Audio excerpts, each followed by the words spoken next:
Hello friends, I am Mr. Sanjay Bhadke, presently working as an assistant professor at Department of Civil Engineering, Tulsiramji Gaikwad Patil College of Engineering and Technology. We know friends, in last class we discussed about some numericals related with the strength of materials. In last class we calculate the elongation for given compound bar. Today we are going to discuss and solve a second type of the numericals. The numericals is given as, for the compound bar shown in figure, determine the change in the length by taking the value of Young's modulus E is equal to 2 into 10 raised to 5 Newton per mm square. Students, see the numericals. In this numericals, we have given one compound bar which having three types of material, material number 1, material number 2 and material number 3.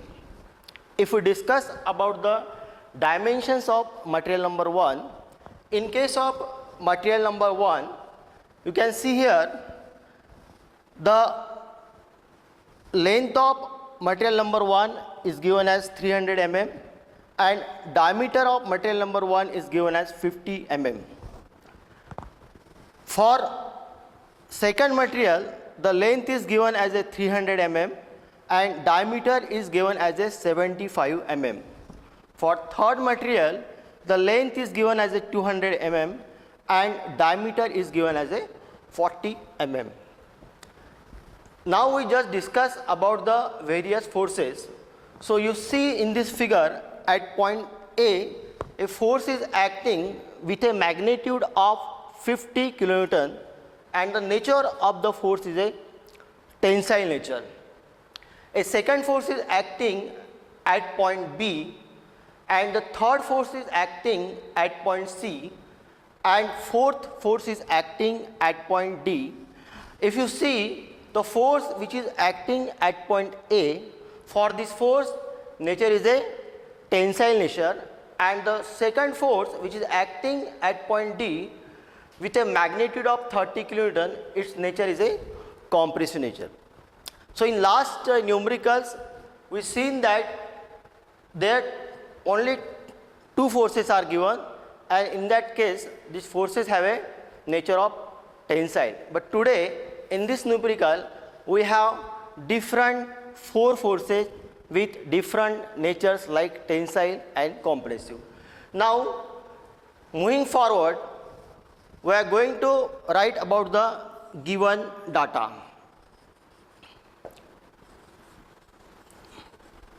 So here value of modulus of elasticity or Young's modulus, it is given as E is equal to 2 into 10 raised to 5 Newton per mm square.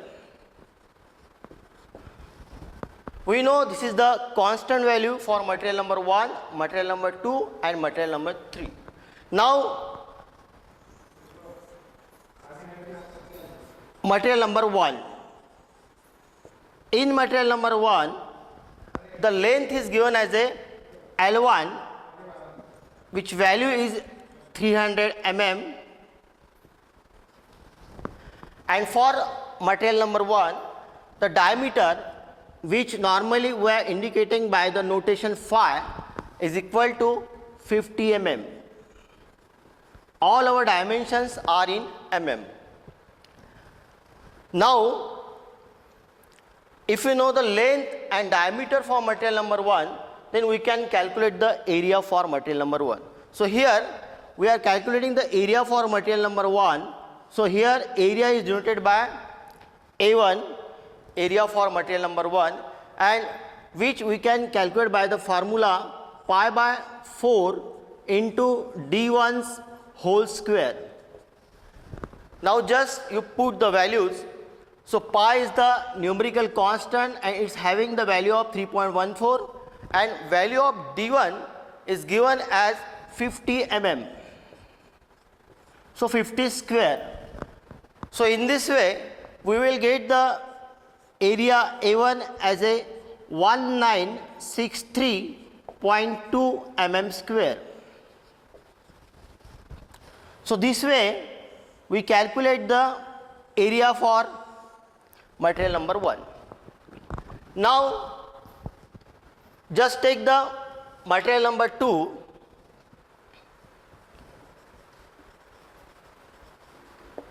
For material number 2, area A2 will be given by, for material number 2, area A2 will be given by pi by 4 into D2's whole square. So if we put the value of D, we will get pi by 4 into D2. Value of D2 is 75 mm. It is the diameter for material number 2. Again this value is given into the mm. So 75 square. So this way we will get the value of A2 as 4417.6 mm square. Next we are going to calculate the area for material number 3. So we know for material number 3 the length is given as a 200 mm and its diameter is given as a 40 mm. So we can calculate the area 3. So it is given by pi by 4 into D3's whole square.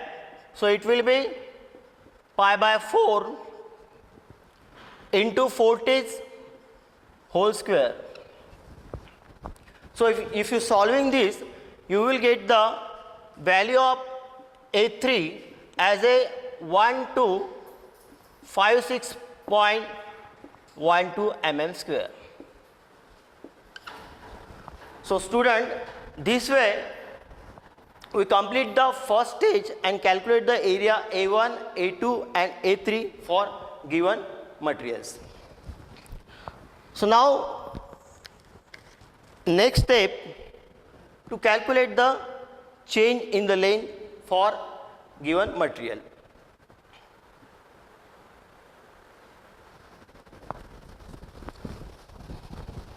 We know that if you want to calculate the change in the length, there is one formula, standard formula, through which we can calculate the change in the length. So change in length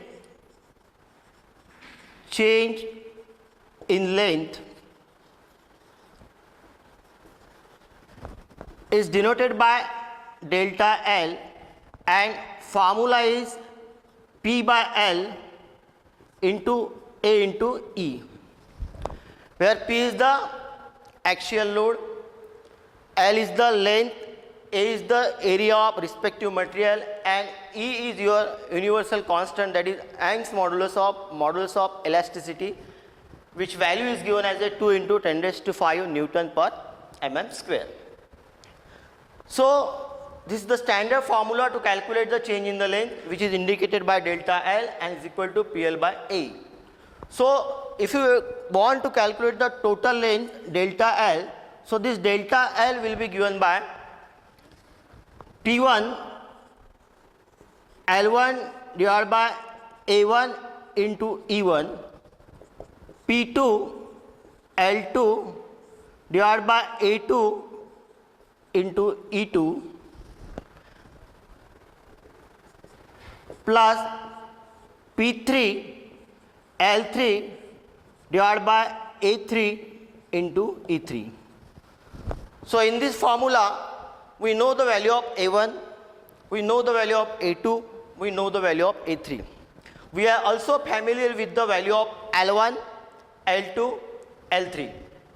As this is the same material and constant value is given, so we can write that E is equal to E1 is equal to E2 is equal to E3. So all these values are the known values. So in this formula only one value is unknown, that is the value of P1 for material number 1, value of P2 for material number 2, value of P3 for material number 3. These are the various loading. So now how to calculate the value of P1, P2 and P3? Once you get the value of P1, P2 and P3, we can calculate the total change in the length. And by using this formula, we can calculate the delta L. So now how to calculate the value of P1? load at material number 1, how to calculate the value of P2, how to calculate the value of P3.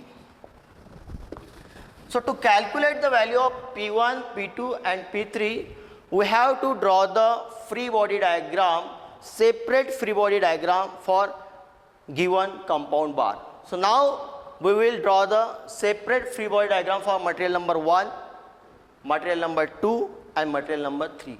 After drawing and resolving the forces, we will get the value of P1, P2 and P3.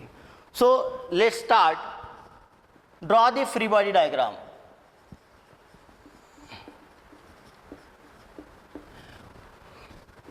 Free body diagram.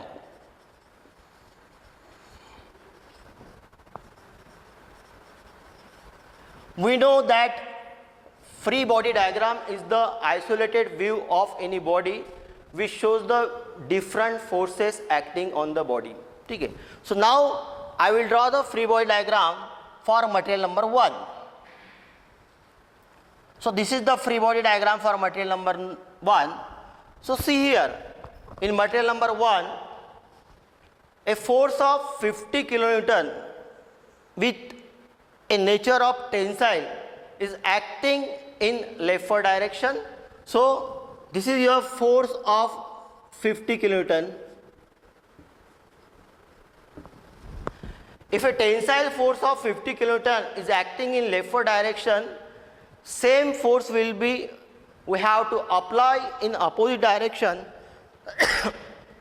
for the equilibrium of body. So here I applied a force of same magnitude of 50 kilonewton which is acting in opposite direction. So here your force will be of 50 kilonewton.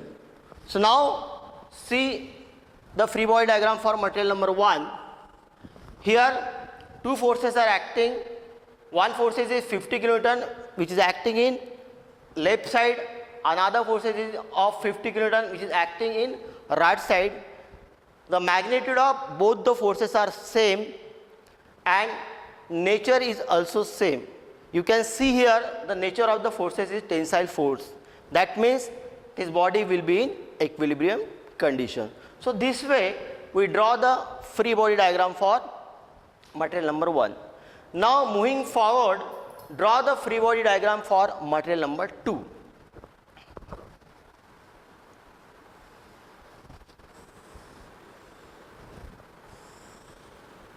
In last class I already told you we should put the body in equilibrium condition and there should be the counterbalance of forces. Now when we are drawing the free body diagram for material number 2, you see at point B a force of 20 kilonewton is acting. So we have to counterbalance this force. A force of 20 kilonewton is acting.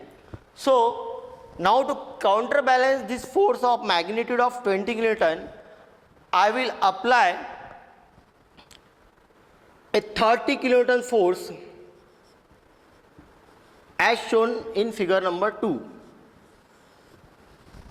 So this way I apply a tensile force of 30 kilonewton which is acting in leftward direction.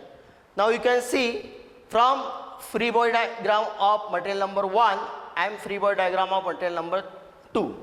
So a force of 50 kilonewton is acting in rightward direction. The forces which is acting in rightward direction you consider as a positive, and the forces which is acting in leftward direction you consider as a negative. So here by drawing this free body diagram we can counterbalance the force. So here our force is of 20 kilonewton. So if you are doing this calculation, 50 minus 30 you will get the value of 20 kilonewton which is acting in rightward direction. So do the calculation. 50 minus 30 is equal to 20 kilonewton acting in rightward direction. So see in the numerical our value is 20 kilonewton acting in rightward direction. Again see the value is 20 kilonewton acting in rightward direction. So this way we counterbalance the force. Now free body diagram of second material. Once you applied a tensile force of 30 kilonewton in this direction, you have to again put this free material or this body is in equilibrium condition. So in that case you have to apply the same force, same magnitude and with the same nature in opposite direction. So here I applied a force of 30 kilonewton which is acting in rightward direction, and the nature of the force is a tensile nature. So this way we draw the free body diagram for material number 2, and this way we say that the body number 2 or material number 2 will be in equilibrium condition. So now you draw the free body diagram for material number 3.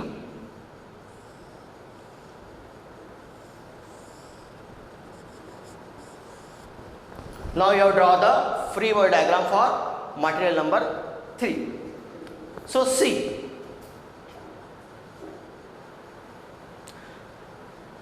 now in this numerical you see the point number C. In point number C, a force of 60 kilonewton is acting in rightward direction. So again what we have to do, we have to counterbalance this force. So in figure number 2, a force of 30 kilonewton is acting in rightward direction, and in numerical we can see that a 60 kilonewton force is here. So we have to counterbalance this force. So how to counterbalance this force? To counterbalance this force, I will apply a compressive force of 30 kilonewton. A compressive force of 30 kilonewton as shown in the figure. So now you do the calculation. For figure number 2, a 30 kilonewton of force is acting in rightward direction, and figure number 3, a 30 kilonewton of force is acting in rightward direction. Once you do this calculation, then 30 plus 30 you will get the value of 60 kilonewton which is acting in rightward direction, and same value is given in our numerical. So this way we counterbalance the magnitude of forces. See again, 30 kilonewton is acting in rightward direction in figure number 2. In figure number 3, a 30 kilonewton is acting in rightward direction. So if you doing the summation of 30 kilonewton plus 30 kilonewton, both are acting in rightward direction, so you will get the final value as a 60 kilonewton which is acting in rightward direction. So this way we apply the force. Now for material number 3, you have to counterbalance the forces and put this figure in equilibrium condition. So we are going to apply a force of compressive force of 30 kilonewton in opposite direction, which make this figure in equilibrium condition. So student, this way you have to draw the free body diagram and calculate the values of various forces like P1, P2 and P3. Now you see the free body diagram and you see your diagram which is given in the numerical. So here a force of 50 kilonewton is acting in leftward direction. Here a force of 50 kilonewton is acting in leftward direction. At point D, a force of 30 kilonewton is acting in leftward direction, whose nature is a compressive nature. In last diagram you can see a force of 30 kilonewton is acting in leftward direction with a nature of compressive force. So this way we can draw the free body diagram and calculate the various values of forces. So here from free body diagram number 1, we can calculate the value of P1. So value of P1 will be 50 kilonewton. For free body diagram for a second material, the value will be P2 and is equal to 30 kilonewton. So in both the figure number 1 and figure number 2, the nature of the forces is a tensile nature. So I have taken the value of P1 as a positive value and value of P2 as a positive value. But you see in figure number 3, the forces which is acting is the compressive forces. The nature of the force is the compressive nature. So when forces are tensile force, we will consider the value as a positive, and forces are compressive force, in that case we will consider the value as a negative. So we can say that here value of P3 will be minus 30 kilonewton. So this way, while drawing the free body diagram, we can calculate the value of P1, P2 and P3. So now in final step, we have to calculate the value of change in length, that is delta L. So these values are the unknown values for us, but now we calculate this value. Now we got P1 as a 50 kilonewton, P2 as a 30 kilonewton and P3 as a minus 30 kilonewton. Being a force is a compressive force, we have taken this value as a negative value. So now we move toward to calculate the change in the length. Okay, change in the length. So I am removing this.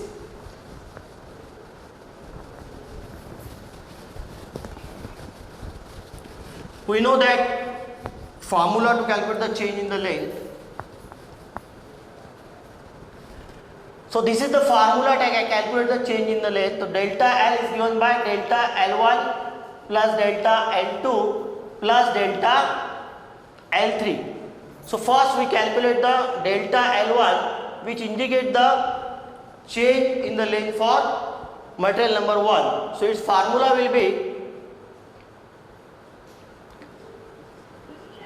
P1 L1 into A1 E1. So for this we calculate the value P1 as a 50, but this value is in kilonewton and we will want the value will be in Newton. So here we multiply by 10 raised to 3. So 50 into 10 raised to 3 multiply by L1. So here value of L1 is given as a 300 mm.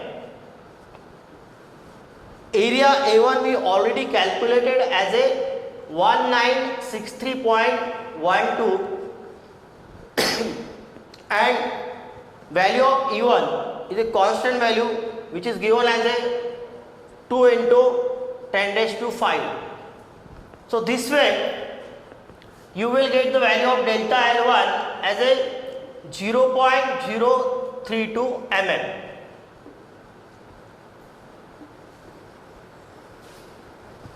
So this way you can calculate the value of delta L1. Now calculate the value of delta L2.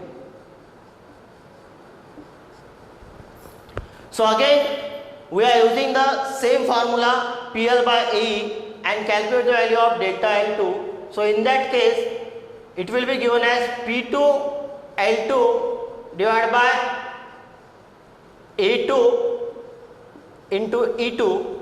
So value of P2 we calculated as a 30 kilonewton, but its value is in kilonewton. So multiply by 30 multiply by 10 raised to 3 into value of L2 is again 300 mm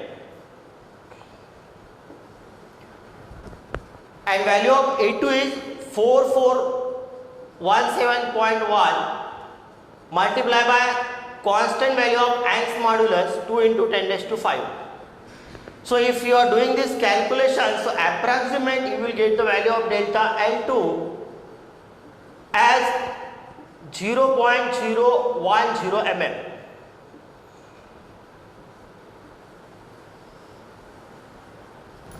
So you will get the value of delta L2. Now last to calculate the value of delta L3. To calculate the value of delta L3, we can use the formula P3 by L3 divided by A3 into E3.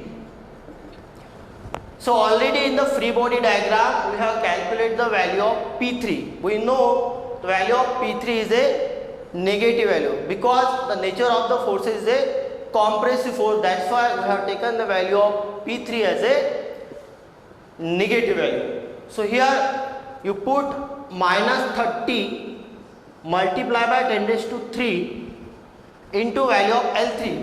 So here L3 is given as a 200 mm.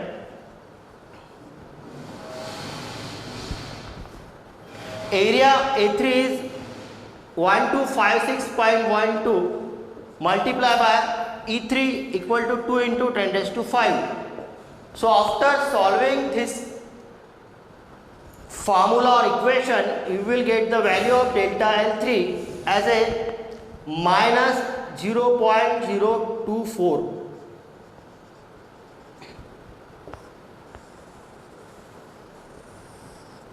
So this way we have calculated the value of delta L1 is equal to 0.032 mm.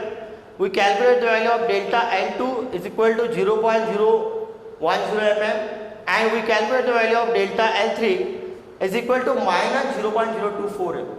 As the nature of the forces was a compressive nature, that's why we have taken the value of P3 as a negative value, and that's why we got the final answer of delta L3 is in negative form and is equal to minus 0.024 mm. Now you can calculate the final value of delta L. You can calculate the final value of delta L. So final value of delta L, which is called as the change in the length,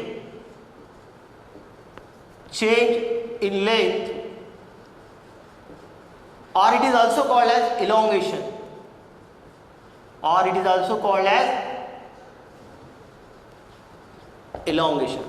You remember this thing, when this question will ask in the examination, they may ask you to calculate the change in the length or they may ask you to calculate the elongation of the material. Okay.